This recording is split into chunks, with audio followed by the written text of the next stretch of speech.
জুয়া এবং অনলাইন জুয়া এটা বন্ধ করার জন্য আমরা এখন গবেষণা করছি কিভাবে কি করা যায়। এটা সামাজিক ব্যাধিতে পরিণত হয়েছে। তারপরে বাংলাদেশের,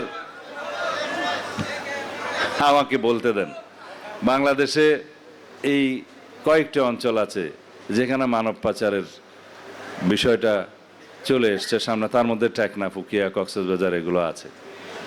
মানব পাচার রোধ করার জন্য ইতিমধ্যে আমরা আইন শৃঙ্খলা বাহিনীকে আমাদের নির্দেশনা দিয়েছি যে সমস্ত পয়েন্টে এগুলো হয় এবং যেখানে যেখানে যায় সে সমস্ত বিষয়গুলো তারা পরীক্ষা নিরীক্ষা করে একদম অর্গানাইজড ওয়েতে খুব সুশৃঙ্খলভাবে তারা নামবে।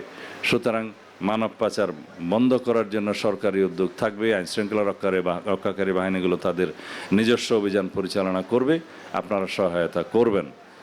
এই বিষয়ে আপনাদের সহযোগিতা সবচাইতে বেশি উল্লেখযোগ্য। সমুদ্রের গর্জনে ভিন্ন স্বাদের সামুদ্রিক খাবারের ভরপুর আয়োজন উপভোগ করতে আজই চলে আসুন প্যাসিফিক বিচ লাউঞ্জ ক্যাফে কক্সবাজারে।